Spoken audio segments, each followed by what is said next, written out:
Welcome back to another live show. I'm your host, Emily Bose, and I'm very excited to be joined today by Susan Long-Molnar.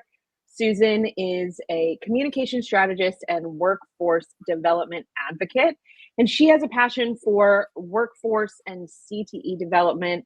And she is running a really amazing initiative called the Regional Workforce CTE Forum. And I'm so excited to dig into what all of that means and let you guys hear a little bit from Susan about what she's doing in our local Hampton Roads community to help young people, emerging talent coming out of high school connect more with skilled careers. So, Susan, thanks so much for joining me. Thank you, Emily. I'm glad to be here. Well, first of all, I think just to give you a little bit of background, I Yeah. was a high school teacher for 10 years at Princess Anne High School and experienced a lot of the kinds of things back then that we saw in students, and it continues today.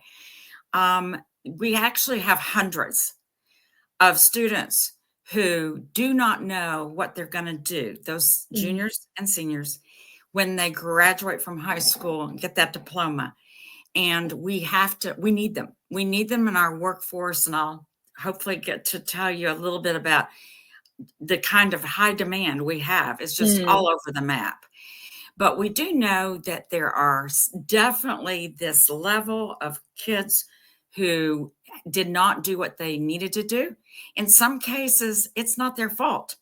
I mean, we started early with them, math, sciences, and about fifth grade, a lot of them drop off.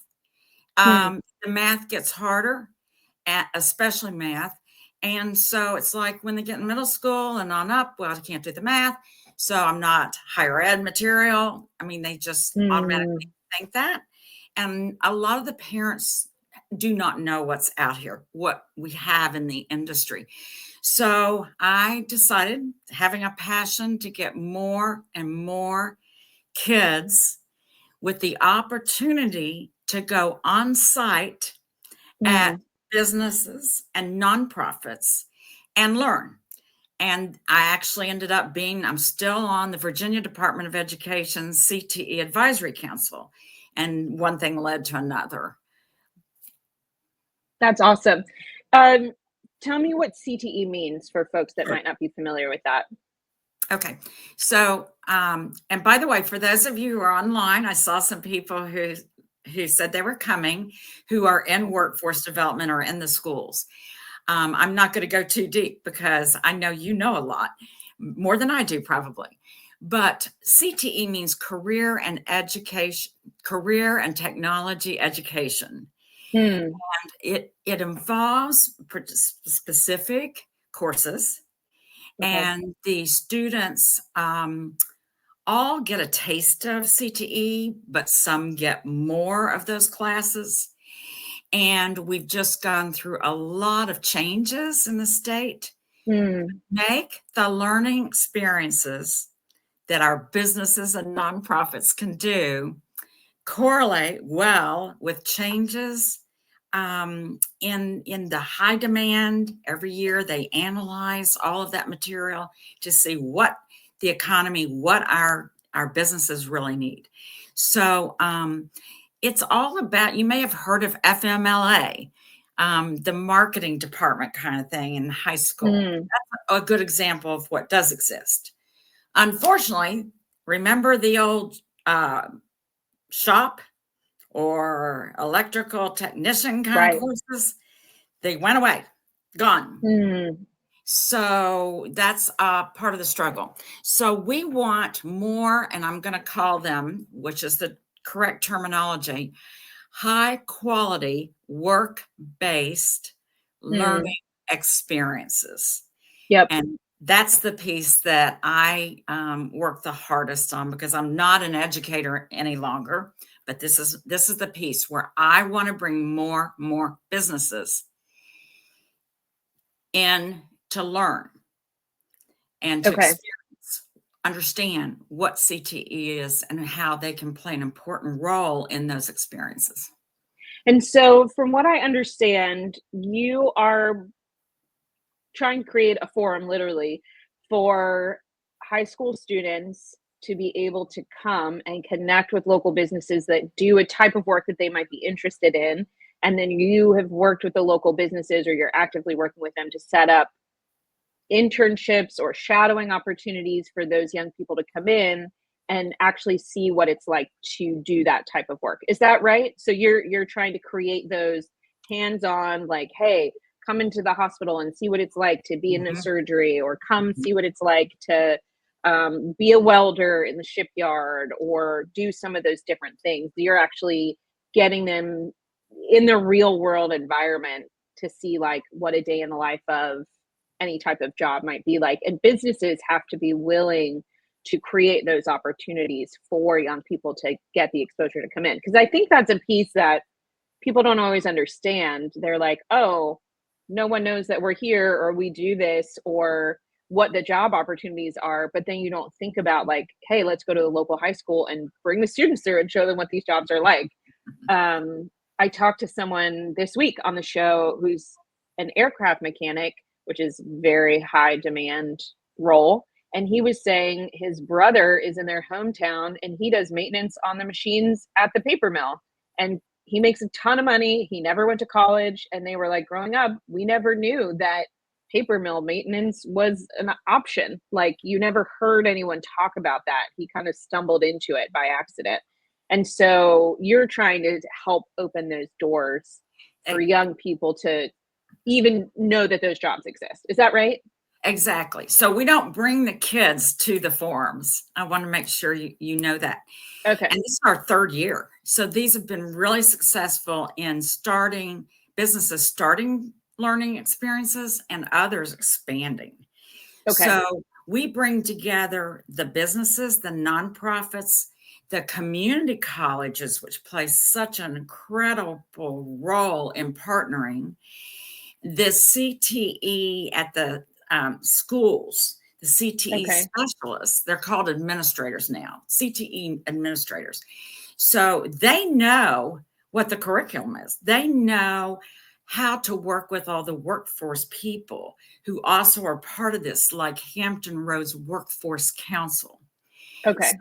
the council actually has a program that you can actually get interns for a period of time, and they actually will pay for it for you instead of, Wow. yeah.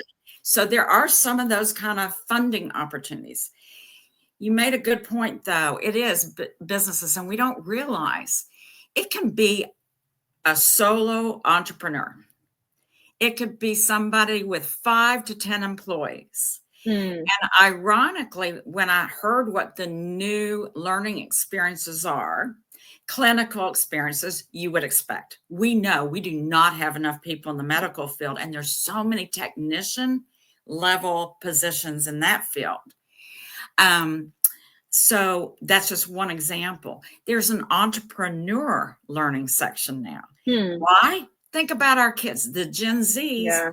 are the They're ones very that entrepreneurial. in the fifth grade, if they did get exposed to STEM and everything, they want to be a gaming creator or they want to be an AI creator.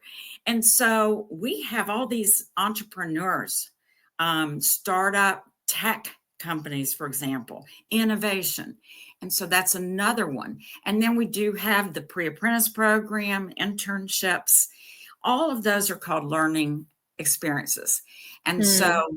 I just want more businesses and organizations, nonprofits and cities to have these programs. Hmm. I think that's powerful. When we've talked about this when we spoke previously.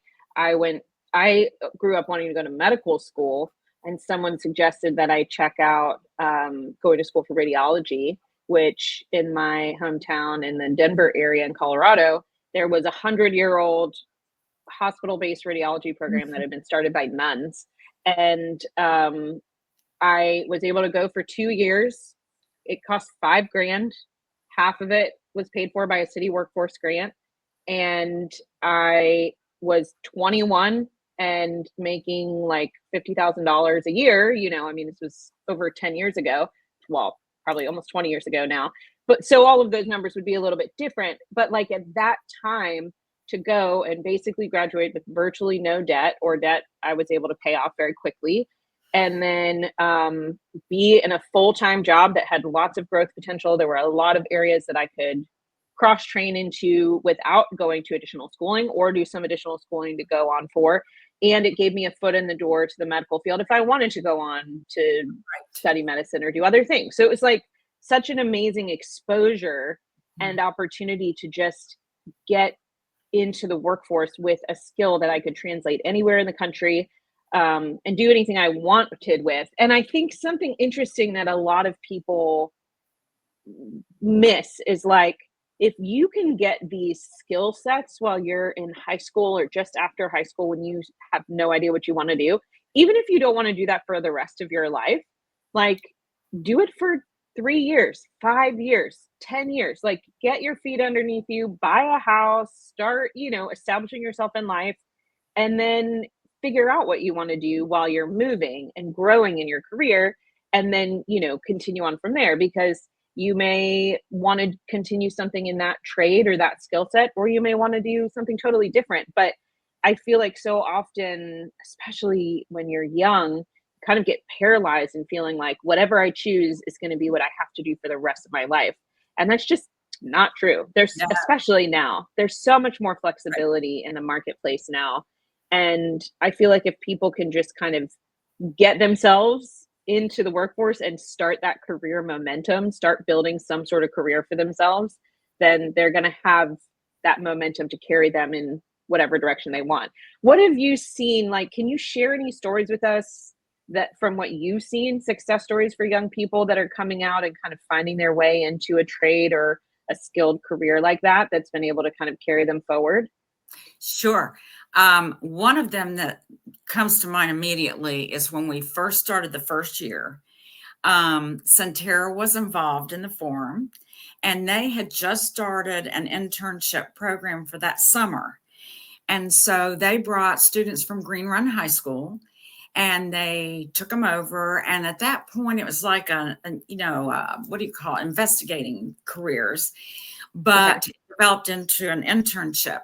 And they put the gowns on them for surgery. They got to see some actual surgery, I believe. And what I heard was when they got them into a room after that to suture a banana, that a couple of them were saying, I can see me doing this. Mm, I want to be a technician. I want to do this. And it was like night and day. And so they've mm, continued that program. They've expanded it. So we're seeing a lot of energy in understanding it can't just be the college students that get the internships or the mentorships or the pre-apprentice programs. We have to do better than that.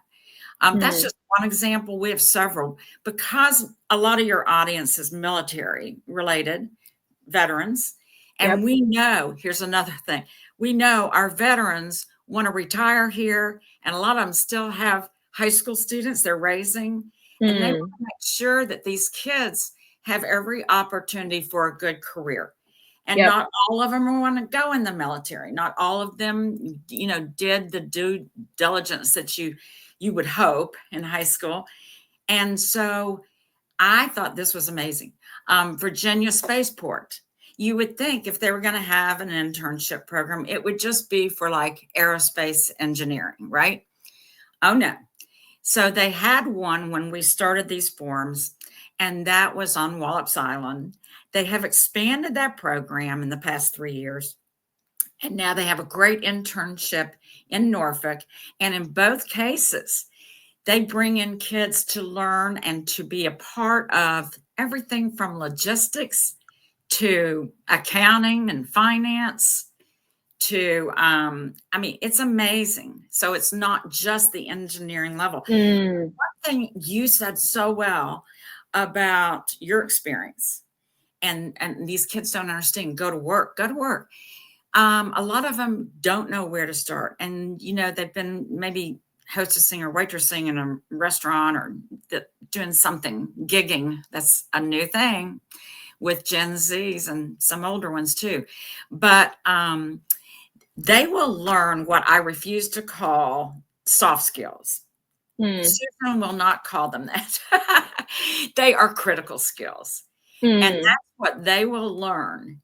And if you look at the high demand, oh my gosh, customer service, call centers, we're now getting these, all kinds of different industries coming into the area.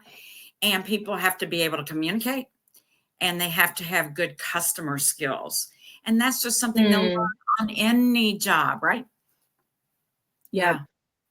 Yeah. Yeah, no, that's a great point. And something I was remembering as you were talking with my own experience is that I think I might have just called the local hospital, or it may have been part of I think maybe it was part of the program that I went to, Mhm. probably because I was like 18 or 19. They gave me the opportunity to go in and shadow for a day. So I went in and met the techs and got to ask them questions, followed them around and saw what it was like to do that job. And it made a big impression because it's not just seeing yourself there like, oh, I look at a picture and I try to imagine what it's like. You're literally physically in the space and you can get a much better feel for if you would enjoy being in that environment or not. And that's so important. And I love that companies are doing that. And you're right, there are so many there's so many roles. Like I used to do recruiting for manufacturing, and there's so much that goes into that. Like, yes, there are the engineer jobs, right? But there's also, folks that are doing different types of production and supervision, and there can be specialists. You can specialize in so many things in those fields, and there's quality, and there's supply chain, and there's just endless different areas that you can get into just to get started, and then so much room to grow internally as you come in. And like you said, if you have good customer service skills or good you know good skill sets that you can apply, if you just show up on time and work hard and have a good attitude, you can make it pretty far. And I do want to say, I don't think that it's just the students that are kind of underperforming in high school that these programs are good for. Like, I just don't think college, personally, I just don't think college should be the solution for most people. And it's not actually the solution for most people. We were talking about this before we came on. It's only about still under 50% of the population over the age of 25. It's only like 44% have a bachelor's degree. And when you get into some of the minority populations, you're talking under 25%. And so that means that, if you're looking for workers with a bachelor's degree, you're missing out on more than 60% of the population. And if you're pushing kids to go to college, you're still looking at, less than 50% of the population that are successfully making it through to getting a bachelor's, because it's just not for everyone and it's not needed for every job. And we were mentioning this before, and I'd love for you to highlight this if you have other information. Like, I've been looking a little bit into the maritime and defense industrial base, because those are obviously a huge part of our ecosystem here in Hampton Roads, and nationally.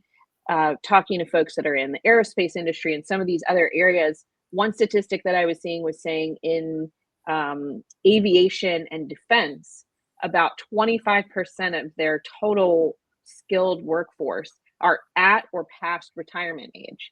And so that's 25% of the current workforce.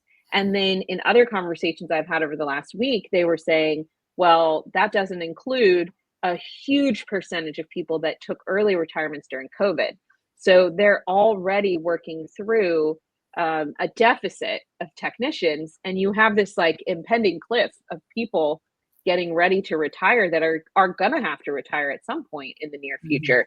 So we have to think really proactively as a culture about how we change the narrative around a lot of these jobs and how we get those in front of young people more. So tell me about, because I know that's a piece that you focus on as well. Tell me about how you are helping companies, look at the way that they're branding and talking about these opportunities to draw in more young people.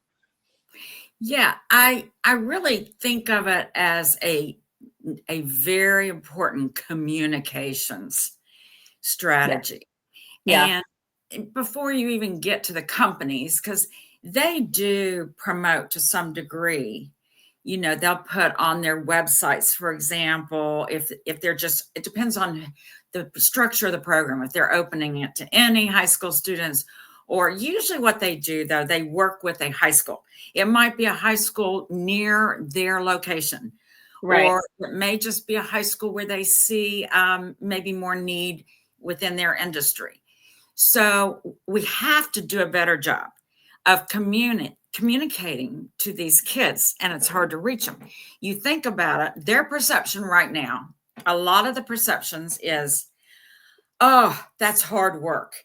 If I go out and I'm at Newport News Shipbuilding, and I've got a harness on and I'm hanging over the water and I'm moving stuff all day long, that's a lot of work. And that's just a lot of work.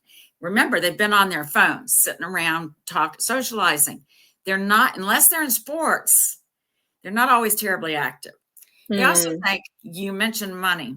They think that these jobs aren't going to pay as well as other jobs in reality. And that's another perception we have to be careful, because people will communicate sometimes, oh, be a welder, you're going to start out at $50 an hour. Right. And that's not, there's so many different kinds of welding, and Right. there's so many stages. So we have to get some Yes. honest, real communications out. A lot of times that means if you can get to the parents, that can help, because they can be an ambassador. They want their kids to do well. They have no clue to help them sometimes. But also the guidance counselors and the job and the career coaches, that's what they're called. So we have one committee member from Day and Zimmerman, and that's a large, that's the nuclear plant and all of that new energy. And so Jane Thompson said, I know what I'm going to do. And new things keep happening in relationship to the messages. So he developed a program to bring the the counselors and the careers job coaches, I'll get it, out to the plant, talk about the different jobs, right? So the more information they have about the needs, they're more equipped. They are super busy. And it's just capturing that and information in a way that they can use it. And we're not there yet. But I just thought that was a good example of doing something about it to help the schools.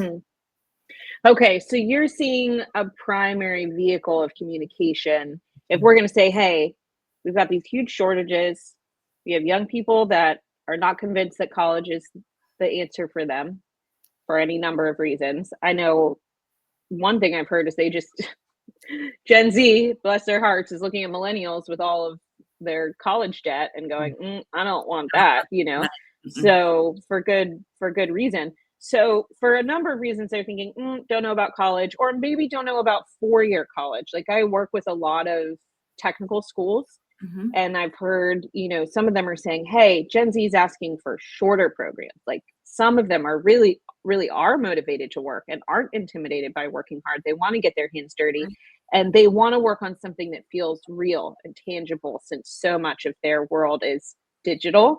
And so some of them are asking for shorter, faster programs, get me into the workforce sooner. So, there's a lot of innovation to happen there on the training side.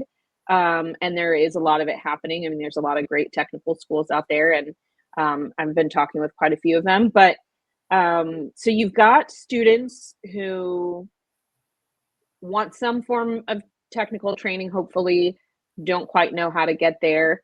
They don't know that all of these jobs are available. And we're trying to figure out, how do we communicate a maybe slightly countercultural message to them to say, hey, these jobs are something you should consider, but let's look at them realistically. Because you're right, it is a disservice to them to say, hey, go into the trades, you're going to make so much money. When reality, you can make a lot of money, and your path to getting there is likely faster than the average person Like, if you're gonna go to college and get a 4-year degree, graduate, and you'll work your way up to making $100,000 a year, or you're gonna go be a welder and work your way up to making $100,000 a year, your path to that with welding probably is faster if you're the average person, but it doesn't mean you're gonna get out of welding training and be making that amount of money. So it's like helping them understand that path. Is that what you were saying? Like, Yeah. there's a little bit of reset that has happened there. I think But the community go colleges ahead. are really making transitions. They Yes, are they are. really doing it. There's the tech schools, but also Yep. I think about Bryan and Stratton and what they're expanding for clinical, the medical Mm, piece.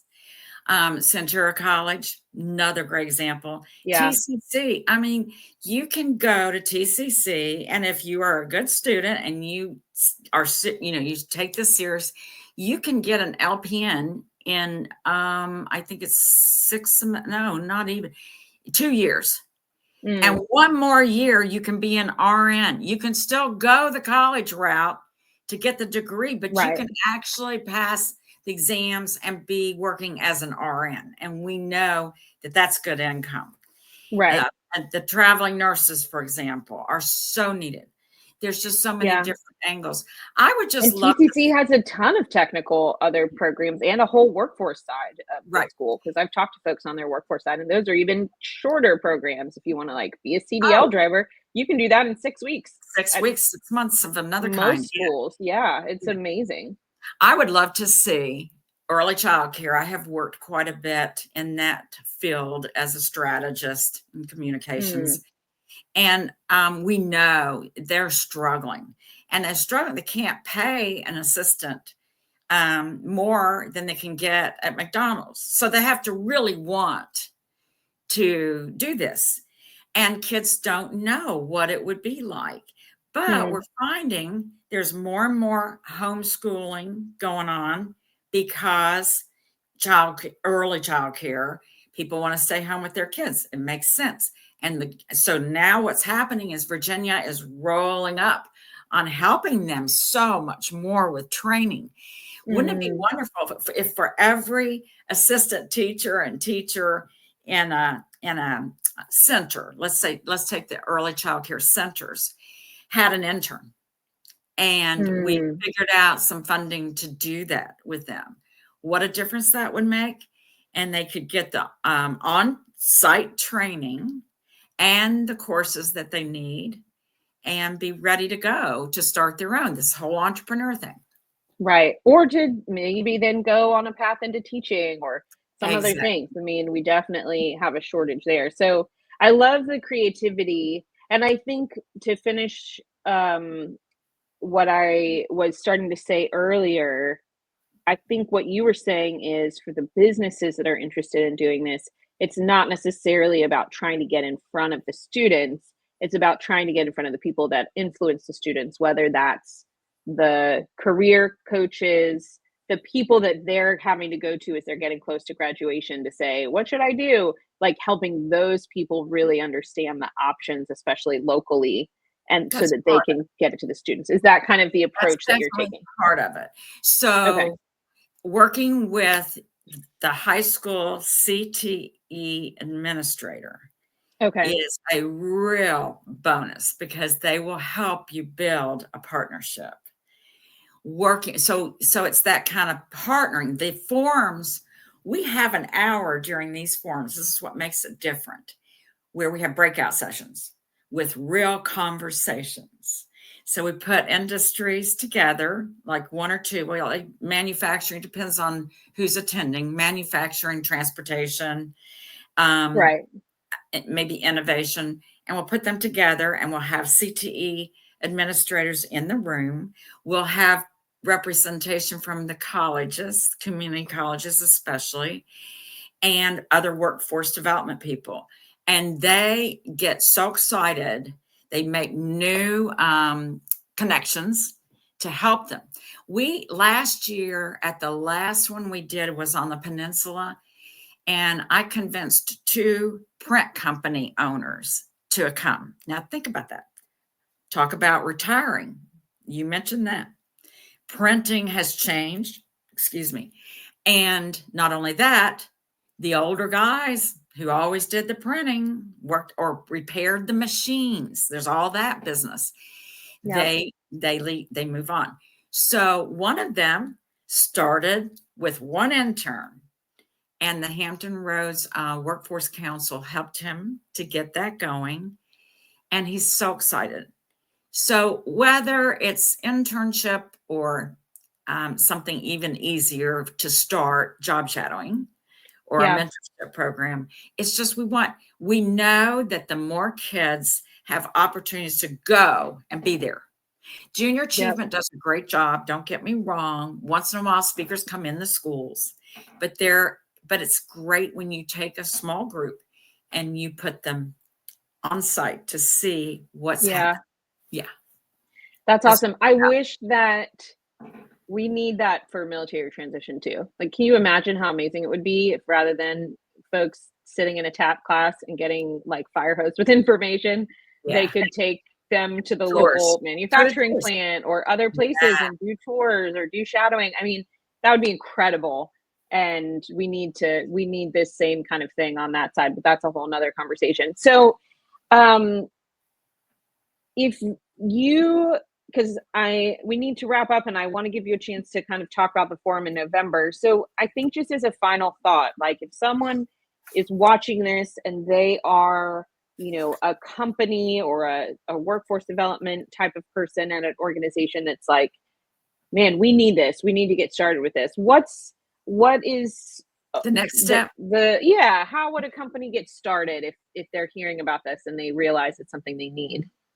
So if they're excited right now and they don't want to wait till November 13th, there's a couple things they can do. They can get more information and contact information, and they can see who's on the committee and reach out to them on our website, which is managingcommunications.com/blog-news. Easy. Okay. Managing Communications. But on there is our regional CTE specialist who oversees the whole CTE programming in our region. So that's all of the South Side, Virginia Peninsula. I don't know where it stops. It includes I think she includes the Eastern Shore too. So that would be great for them. They might want to contact me, which is fine. I can certainly connect them. But I think that there's a couple of things they may want to do that they may be surprised. They may say, on the opposite side, this isn't for us, or maybe somebody's on or hears all this and says, oh, I know a business that, they've only got 10 employees, but I bet she'd be interested in doing this if it's a good fit. People don't always know. So I suggest they go look at the virginiaworks.com and on there's a great dashboard.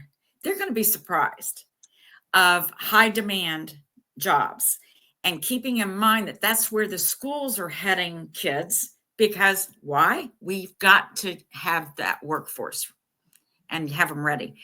The other thing is to remind them, oh my gosh, we've had so many success stories. We have an auto repair business, 17th Street Auto. Anyway, Billy, and he's had an internship program on his own, and then he puts them to work. All First is one of our big sponsors and participants. They have a great internship program, and they try to then move them into positions. So awesome. You don't have to wait and be worried about this if you start now to have those positions filled. Yeah, that's amazing. I love that. Well, thank you so much for sharing all of this, and tell us briefly if someone's interested in your event this November. It's going to be for, you said, the CTE administrators at the schools, for workforce folks, for companies to come together and really talk together about how to implement these things further. And it's November 13th? 13th, 8:30, well, actually 8 o'clock to noon at Virginia Wesleyan. And there is no charge to attend. but registration is required. But you'll see all that, how to do it. We'll open that registration later, like towards the end of August.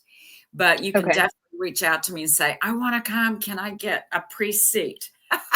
If you own a business or you're a nonprofit or you're in a city position that it makes sense, oh my gosh, I will do that for you. So we're excited. It is limited seating. We'll have seats for about 100 people. And it's unbelievable. Economic development. You'll hear from one of our major economic development folks or from the council, but you will hear that direct connection of why it's so important now. You'll see some good data on which programs these kids are going into right now in high school, what they're interesting to lean toward. And you'll also learn and receive materials for starting a program. Okay, awesome. And I will share a link for that in the comments for the event. So if people want to come check it out, that will be really helpful if you don't mind doing that. I'm going to drop the virginiaworks.gov is also a great site. So I'll drop that in the comments as well if anybody wants to take a look. But Susan, thank you so much for coming on, sharing your perspective, and thank you for all the work you're doing in our community. I think it's meaningful and very needed. Thank you for giving me that time. Of course.